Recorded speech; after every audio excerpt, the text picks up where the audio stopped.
Assalamualaikum warahmatullahi wabarakatuh. Ayuhat talamid, marhaban bihudurikum fil madrasatis sanawiyah Surya Buana Internet di Malang bil maddati al-ulumut tabi'iyah fil fasli samin wa fasli darsil awal ma ustadzah Dewi Faizah Tayyib. Al-an hayya bina nabda bi qira'ati du'a. Bismillahirrahmanirrahim. Raditu billahi rabba wa bil islami dina wa bi muhammadin nabiyya wa rasula. Rabbi zidni ilma warzuqni fahma waj'alni min ibadikas sholihin. Anak-anakku yang hebat, MTS Surya Buana, kali ini kita akan belajar tentang materi sistem peredaran darah. Pada minggu sebelumnya kita sudah belajar tentang sistem pencernaan, di mana di situ kita sudah membahas tentang bagaimana makanan itu bisa dicerna oleh tubuh kemudian diedarkan ke seluruh tubuh, yang tentunya itu diedarkan oleh darah. Nah, darah di sini butuh yang namanya organ pembuluh darah sehingga tubuh kita bisa menikmati nutrisi yang dihasilkan oleh pencernaan makanan kita. Nah, disinilah anak-anak pentingnya kita belajar tentang sistem peredaran darah. Nah, selanjutnya, tujuan pembelajaran di dalam video kali ini, yang pertama nanti anak-anak bisa mendeskripsikan fungsi darah, kemudian bisa mendeskripsikan karakteristik masing-masing komponen penyusun darah. Yang ketiga, bisa menganalisis keterkaitan antara tempat tinggal dengan jumlah sel darah merah dalam darah. Kemudian yang keempat, mendeskripsikan proses pembekuan darah. Yang kelima, bisa mendeskripsikan karakteristik jantung dan pembuluh darah. Yang keenam, anak-anak bisa menganalisis keterkaitan antara hasil pengukuran darah dengan kondisi pembuluh darah. Yang ketujuh, anak-anak bisa mendeskripsikan proses peredaran darah pada manusia. Kemudian yang kedelapan, anak-anak bisa mendeskripsikan beberapa faktor yang mempengaruhi frekuensi denyut jantung. Dan yang terakhir, anak-anak bisa mendeskripsikan gangguan dan kelainan pada sistem peredaran darah dan upaya untuk mencegahnya. Nah, di dalam sistem peredaran darah ini, anak-anak yang akan kita bicarakan, yang pertama adalah sel darah, kemudian yang kedua adalah jantung, dan yang terakhir adalah pembuluh darah. Nah, sebelum kita bicara tentang jantung dan pembuluh darah, kita awali dulu yang pertama tentang darah. Nah, anak-anak perhatikan. Di dalam darah ini ya, di dalam darah ini ada plasma darah ya, dan ada elemen seluler. Jadi ada plasma darah dan elemen seluler.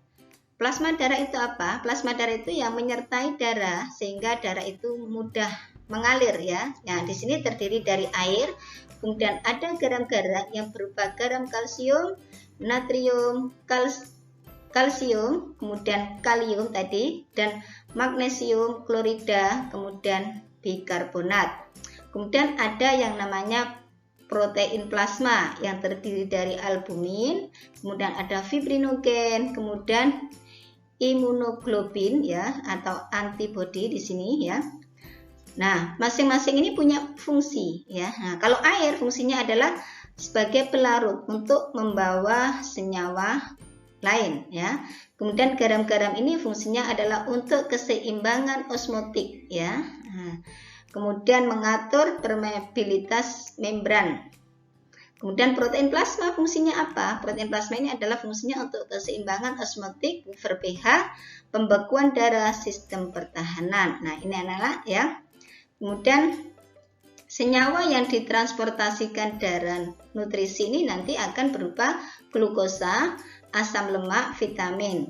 Nah, ini merupakan produksi sisa metabolisme gas-gas respirasi ya, dan juga ada gas-gas respirasi yaitu O2 dan CO2 sekaligus hormon. Nah, ini nanti yang akan ada di dalam plasma darah. Kemudian yang disebut dengan elemen seluler itu apa? Elemen seluler ini yang pertama ada eritrosit ya. Ada eritrosit atau sel darah merah, kemudian ada leukosit atau sel darah putih, kemudian ada trombosit atau yang disebut dengan keping darah. Nah, eritrosit atau sel darah merah ini berjumlah di dalam per milimeter kubik itu sekitar 5-6 juta anak-anak ya. Nah, fungsinya apa kira-kira? Fungsinya adalah untuk mengangkut O2 dan CO2. Nah, ini ya. Sekaligus untuk mengangkut nutrisi yang sudah kita cerna melalui proses pencernaan makanan. Kemudian ada leukosit atau sel darah putih. Fungsinya adalah untuk pertahanan atau kekebalan. Kemudian ada trombosit. Nah, trombosit ini adalah keping darah. Jumlahnya di dalam per milimeter kubik itu harus 250.000 sampai 400.000. Nah, ini anak-anak jika mengalami kekurangan maka akan terjadi gangguan pada peredaran darah kita. Nah, ini anak-anak ya, perhatikan di sini ada bulat ya, eritrosit ini gambarnya ya, bentuknya adalah bulat, kemudian di tengah terdapat cekukan. Nah, ini namanya bentuk bikonkav anak-anak. Nah, jadi selnya ini tidak berinti ya, jadi sel eritrosit itu tidak berinti, bulat dan tengahnya terdapat cekukan. Kalau leukosit ini berinti dan bentuknya bermacam-macam. Nah, ini ya, ini ada yang disebut basofil, kemudian ada eosinofil ya, kemudian ada limfosit, ini limfosit, kemudian ada neutrofil. Nah, ini anak-anak ya. Jadi ini adalah nama leukosit yang nama-namanya ini tergantung pada bentuk inti selnya. Nah, ini anak-anak Bu Dewi lanjutkan tentang plasma darah dan darah. Kalau tadi Bu Dewi tunjukkan gambarnya. Nah, ini tentang ciri-cirinya. Nah, ini anak-anak. Jadi kalau misalkan darah itu diambil ini ya, maka terus kemudian dilakukan sentrifugasi. Masih ingat di kelas 7 pemisahan larutan ya dengan cara sentrifugasi. Nah, ini akan terjadi warna yang berbeda. Nah, di sini kalau plasma darah ini kuning, kemudian ada sel darah putih dan keping darah ini ditandai dengan warna biru muda. Kemudian yang paling bawah ini adalah sel darah merah. Nah, ini kalau sudah dilakukan pemisahan campuran. Nah, sehingga kalau misalkan diamati satu-satu, di sini plasma darah dulu, maka di situ tersusun atas 91,5 air ya, dan 8,5 zat-zat terlarut. Nah, zat-zat terlarut ini apa saja? Tadi sudah disampaikan, zat terlarut ini terdiri dari albumin, fibrinogen, dan globulin ya, atau antibodi tadi. Nah, kemudian ada zat-zat lain yang terdiri atas mineral, kemudian ada hormon ya, antibodi, kemudian zat sisa metabolisme yang berupa urea dan karbon dioksida. Nah, kalau sel darah putih ini memiliki inti sel yang bentuknya tidak tetap tadi ya, yang bersifat amoeboid, ada yang bulat besar, ada yang ya kedua dan seterusnya. Nah, sel darah putih ini setiap 1 mm kubik darah tadi mengandung 8.000 sel darah putih ya. Nah, fungsi utamanya adalah untuk melawan kuman. Nah, jika jumlah leukosit ini sampai di bawah 6.000 ya, jadi kurang dari 8.000, maka darah disebut sebagai kondisi leukopenia. Nah, ini ya, jadi kurang dari jumlah yang normal yaitu leukopenia. Kalau banyak kan leukemia ya. Nah, ini ya. Jika jumlah leukosit melebihi normal, nah ini disebut leukositosis ini ya. Nah, leukemia. Kalau ada orang sakit leukemia, itu berarti kelebihan sel darah putih. Kalau leukopenia itu kekurangan sel darah putih atau leukosit ya. Nah, kemudian sel darah merah. Nah, kalau sel darah merah ini tadi bentuknya bulat pipi, tidak berinti ya. Nah, kemudian warna merah itu disebabkan karena adanya hemoglobin. Jadi ada hemoglobin yang menyebabkan warna merah.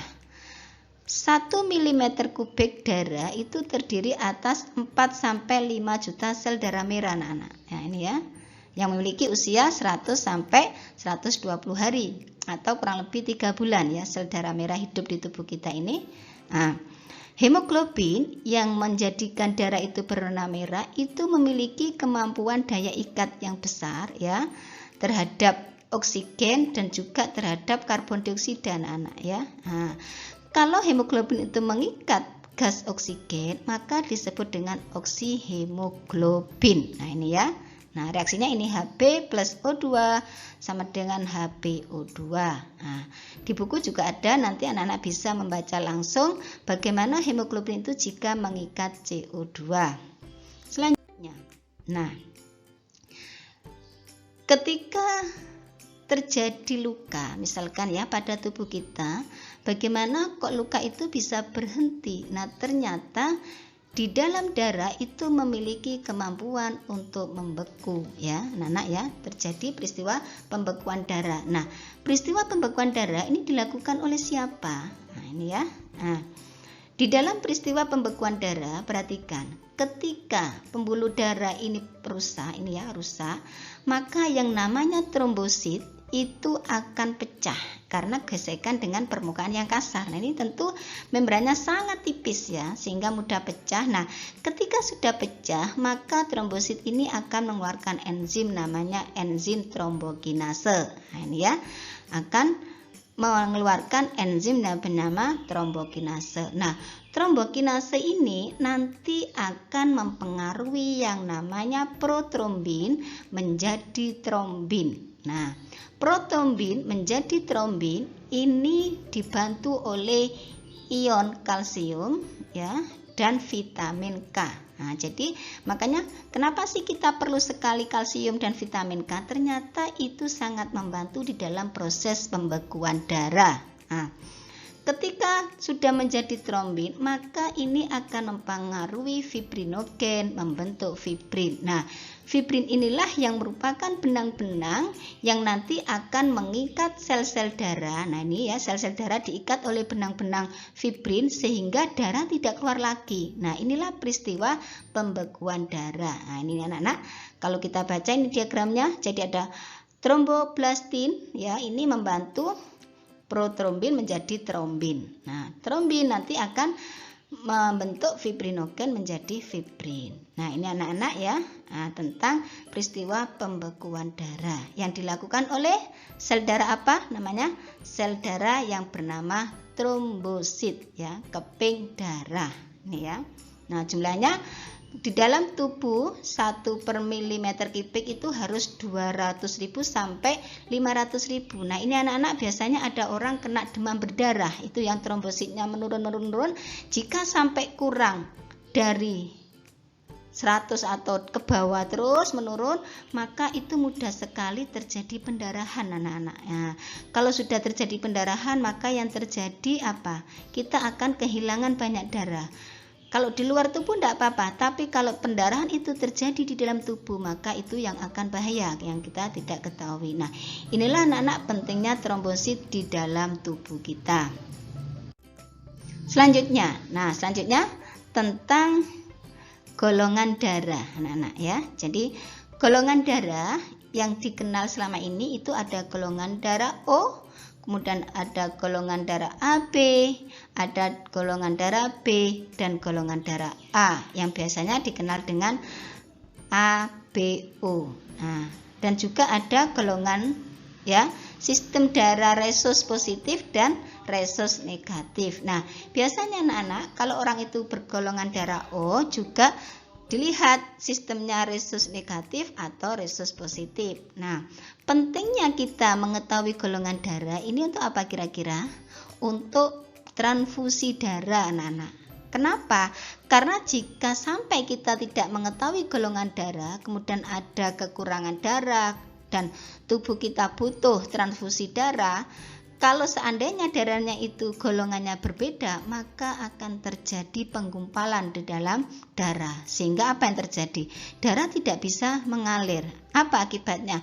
Maka akan berakibat fatal, yaitu sampai pada kematian. Nah, ini anak-anak pentingnya kita belajar tentang golongan darah. Nah, kenapa darah itu dibedakan? Berdasarkan apa kira-kira? Orang ini bergolongan darah A, orang ini bergolongan darah B, dan seterusnya. Ternyata penggolongan darah ini disebabkan karena adanya perbedaan ya kandungan agglutinin dan agglutinogen. Nah, jadi sel darah merah yang permukaannya banyak mengandung agglutinogen A, maka itu disebut golongan darah A. Dan plasma darahnya memiliki agglutinin beta. Nah, ini ya. Nah, jadi ini permukaan darah banyak mengandung agglutinin A, kemudian agglutinogennya B, beta ya. Nah, antigen dan antibodi. Nah, kalau orang golongan darah B itu memiliki antigen ya B dan antibodi A. Nah, ini ya. Antigen itu agglutinogen, kalau antibodi itu agglutinin ya. Nah, bagaimana dengan orang golongan darah AB? Maka orang golongan darah AB ini plasma darahnya ya, antibodinya adalah tidak punya, tetapi memiliki antigen A dan B ya. Nah, ini ya anak-anak. Bagaimana dengan golongan darah O? Nah, ini kebalikannya dari AB. Kalau orang golongan darah O tidak memiliki antigen, tetapi memiliki antibodi A dan antibodi B. Nah, ini anak-anak ya. Nah, ini yang membedakan orang golongan darah A, B, atau O. Berikutnya tentang jantung dan pembuluh darah. Karena darah yang membawa nutrisi dan O2 tadi itu tidak akan bisa ke seluruh sel-sel tubuh kita tanpa adanya organ ini anak-anak. Nah, ini organ yang sangat penting ya, sangat vital. Di dalam Al-Quran banyak sekali disebutkan tentang kolbun itu ya, karena pentingnya jantung di dalam tubuh kita. Nah, bagaimana ya jantung ini bekerja? Nah, jantung ini sebelum kita belajar bagaimana jantung ini bekerja, maka kita perlu organ penyusunnya ya, atau bagian-bagiannya. Yang pertama ya, jadi saya mulai dari sini. Ini ada namanya serambi kanan, kemudian ada bilik kanan ya. Nah, antara serambi kanan dan bilik kanan ini disekat dengan namanya katup bicuspidalis ini ya. Kalau sebelah kanan itu katup tricuspidalis. Nah, kemudian ada bilik sebelah kiri dan serambi sebelah kiri yang dipisah dengan katup yang namanya bicuspidalis. Nah, siapa yang mengedarkan darah? Nah, setelah darah itu dari jantung, maka darah akan dipompa oleh pembuluh pipa namanya arteri dan vena. Nah, ini anak-anak, yang biru namanya pembuluh arteri, yang merah ini namanya pembuluh vena ya. Nih ya anak-anak, bagaimana pembuluh darah? Nah, tadi ya, jadi ini pasti bagian jantung ya. Pembuluh darah ini tadi ada dua, yaitu ada vena dan juga ada arteri. Nah, ini ya. Jadi ada arteri dan ada vena. Kalau arteri ini adalah pembuluh yang meninggalkan jantung, kalau vena ini adalah pembuluh yang menuju jantung. Nah, keluar dari vena ini ada namanya pembuluh kecil, venula ya. Kalau arteri, arteriola. Nah, setelah itu kemudian akan bercabang dua ya, membentuk yang namanya pembuluh kapiler. Nah, di pembuluh kapiler inilah ya ada vena ya, ada arteri dan vena. Maka disinilah nanti akan terjadi pertukaran O2 CO2 di dalam sel-sel tubuh kita. Nah, sehingga nanti darah yang kaya O2 akan dibawa oleh jantung ke seluruh tubuh, dan darah yang kaya CO2 akan dibawa ke paru-paru, ditukarkan dengan darah yang mengandung O2. Nah, ini anak-anak, jadi di kapiler ini. Berikutnya, nah, bagaimana perbedaan pembuluh-pembuluh tadi? Nah, pembuluh tadi ada vena dan arteri. Yang pertama, kalau arteri ya, tempatnya itu agak tersembunyi di dalam tubuh. Jadi kalau kita ingin mencari denyut nadi, arteri itu nadi, maka kita akan sulit ya, meraba-raba dulu. Nah, kalau vena itu letaknya di permukaan tubuh anak-anak. Jadi yang tampak warna kehijauan ya, kalau kalian misalkan nyebut urat-urat, nah itu adalah pembuluh vena. Nah, kemudian memiliki dindingnya, kalau arteri itu tebal, kuat, elastis. Kenapa tebal? Karena membawa darah dari jantung ke seluruh tubuh. Untuk diedarkan ke seluruh tubuh maka ototnya harus kuat. Kemudian kalau vena itu tipis dan tidak elastis. Nah, aliran darahnya, kalau arteri tadi meninggalkan jantung, kalau vena menuju jantung ya, karena membawa CO2 ya, yang akan dibawa ke paru-paru. Kemudian kalau arteri meninggalkan jantung karena darahnya kayak O2. Kemudian ada denyutnya. Nah, kalau nadi atau arteri itu denyutnya terasa, kalau pembuluh vena itu denyut tidak terasa. Dan ini banyak di sepanjang tidak terasa ya. Kalau katupnya, kalau arteri itu satu di pangkal jantung, kalau vena itu di sepanjang pembuluh ya. Nah, darah yang keluar dari arteri itu memancar. Kenapa? Karena dipompa oleh otot-otot jantung yang kuat. Makanya di situ otot jantung di bagian kiri itu lebih tebal daripada di bagian kanan. Kenapa? Karena memompa darah dari jantung ke seluruh tubuh. Sementara kalau bagian kanan hanya memompa darah ke paru-paru. Nah, ini anak-anak tentang perbedaan pembuluh, arteri, dan vena. Nah, sekarang kita bahas bagaimana darah itu bisa beredar ke seluruh tubuh. Nah, ini ya. Yang pertama, tadi di jantung ada 4 ruangan ya, yaitu ada serambi, kemudian ada bilik kanan, ada serambi kiri, ada bilik kiri. Nah, ini ruangan yang terdapat di dalam jantung. Nah, ketika ya, Bude mulai dari sini, di bilik kanan itu darahnya adalah darah yang mengandung CO2. Maka darah yang berasal dari sini harus dibawa ke paru-paru dulu. Nah, ini ya, dibawa ke paru-paru dulu melalui pembuluh arteri pulmonalis. Nah, perhatikan, arteri pulmonalis. Tadi arteri itu kan pembuluh yang keluar dari jantung. Nah, ini ya. Nah, keluar dari jantung. Tetapi darahnya tidak darah yang kaya O2 ya. Darahnya adalah darah yang kaya CO2. Kenapa? Karena ini darah yang kotor ya, darah dari tubuh yang mau dibawa ke paru-paru. Nah, disinilah darah diangkut oleh arteri pulmonalis menuju ke paru-paru. Nah, di sini nanti akan terjadi pertukaran O2 dan CO2. Nah, ketika darah yang berasal dari paru-paru ini sudah kaya O2, maka darah akan dibawa oleh vena pulmonalis ya, ini ya. Jadi dari paru-paru darah akan dibawa oleh vena pulmonalis menuju ke jantung serambi kiri. Nah, ini ya. Jadi menuju ke jantung serambi kiri, ini darahnya sudah darah yang banyak mengandung oksigen, anak-anak. Nah, dari serambi kiri maka akan dibawa ke bilik kiri. Nah, ini di sini ada katup apa tadi? Bicuspidalis. Fungsinya untuk apa? Supaya darah tidak kembali lagi ke serambi, anak-anak. Nah, dari bilik kiri ini nanti darah akan diangkut oleh, nah ini ya, pembuluh arteri aorta itu ya, besar, dibawa ke bagian tubuh seluruhnya, bisa di bagian bawah dan sekaligus di bagian atas. Nah, ini darah yang sudah bersih, darah yang kaya O2. Nah, ini anak-anak tadi yang disebut dengan peredaran darah ganda ya. Jadi ada peredaran darah kecil dan peredaran darah besar. Kalau peredaran darah kecil tadi diawali dari bilik kanan ya menuju ke paru-paru.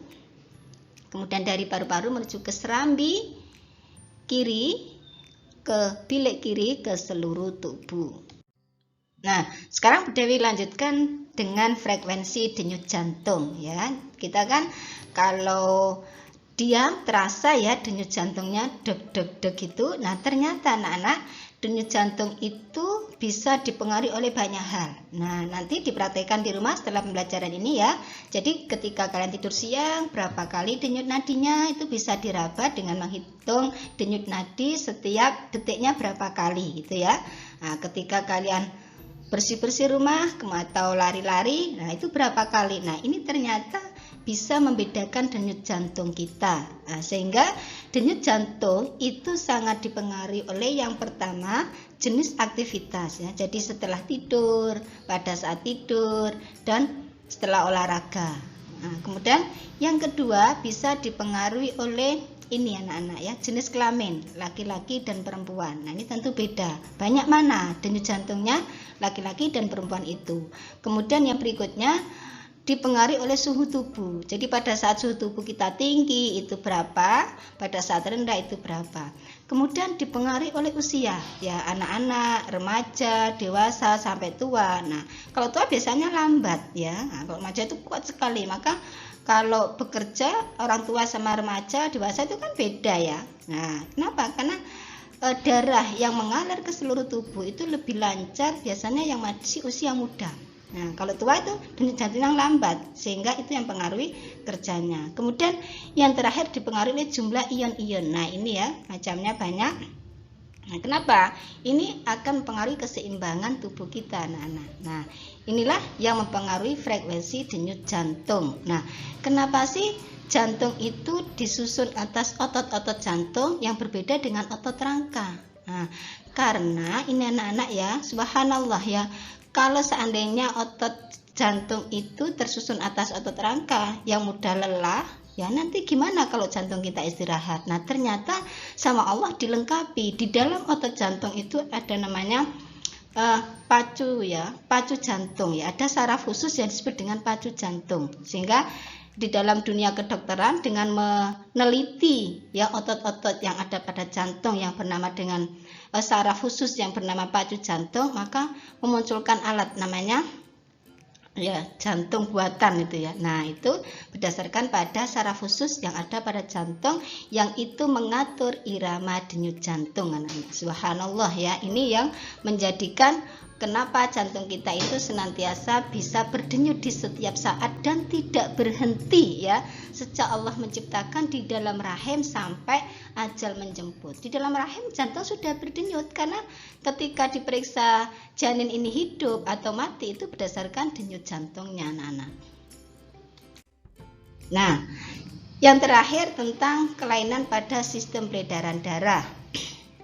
Nah ini ya, ada yang namanya jantung koroner ya. Jantung koroner ini disebabkan oleh pembuluh koronaria ya, yang namanya arteri koronaria. Ini terjadi penyumbatan anak-anak. Nah banyak timbunan lemak di sini, sehingga ketika ini banyak sekali timbunan lemak, maka darah yang kaya nutrisi dan mengandung oksigen itu tidak bisa masuk ke otot-otot jantung, sehingga otot jantungnya menjadi lemah, tidak bisa bekerja, akibatnya menyebabkan kematian. Nah ini ya, jantung koroner itu seperti itu.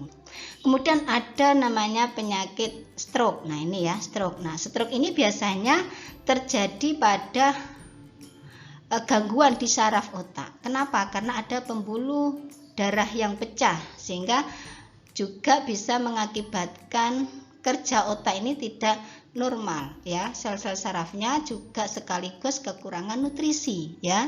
Nah, kemudian ada anemi. Nah, anemia ini biasanya merupakan penyakit karena sedikitnya sel darah merah ya. Nah, eritrosit yang berproduksi sedikit sehingga kekurangan sel darah merah. Biasanya terjadi pada orang yang luka, terjadi pendarahan hebat, atau kalau pada perempuan itu biasanya setelah menstruasi. Nah, maka inilah ya, ternyata orang menstruasi ada rukhsah anak-anak ya, rukhsah untuk tidak berpuasa. Nah, ini Allah itu kalau memberikan aturan pada hambanya luar biasa. Itu kalau difikirkan, seandainya orang haid itu tetap berpuasa, maka apa yang terjadi? Lemes, tidak kuat.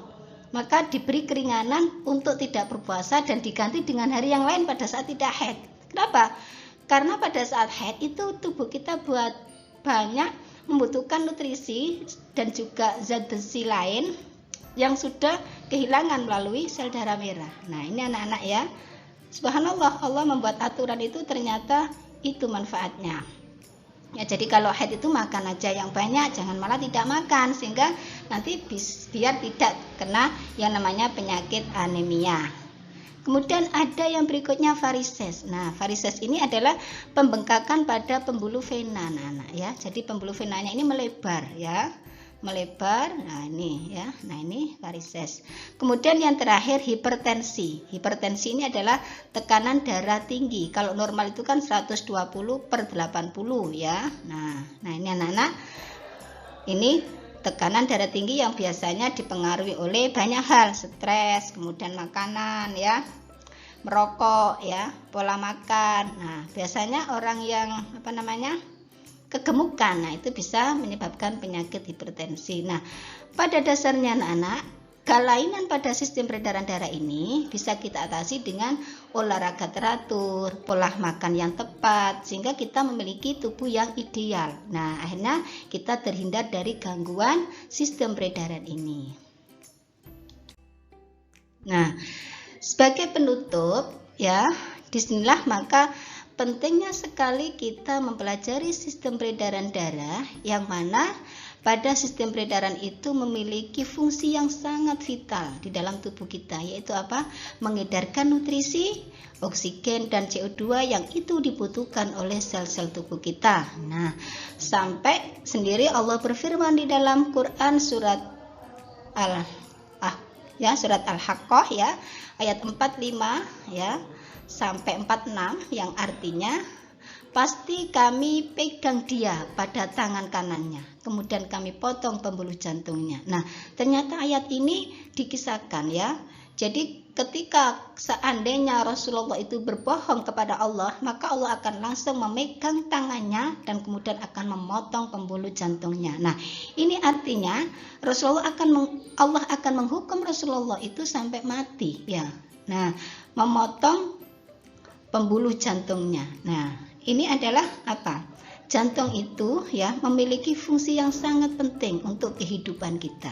Nah, ini anak-anak, pentingnya kita memahami tentang sistem peredaran darah yang ada pada tubuh kita, yang sudah diciptakan oleh Allah untuk kita, dan supaya kita bisa menjaganya. Nah, selain ini anak-anak, nanti anak-anak bisa melanjutkan dengan latihan soal yang perlu anak-anak kerjakan di buku catatan ya. Nah, sekaligus nanti dikumpulkan. Sampai di sini Bu Dewi akhiri. Aktafi dirasatana al-yaum. Syukran jazilan ala husni ihtimamikum. Hayya bina nahtatim biqiraati hamdalah. Alhamdulillahirabbil alamin.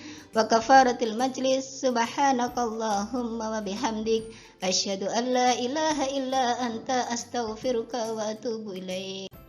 Ihdinas siratal mustaqim. Wassalamualaikum warahmatullahi wabarakatuh.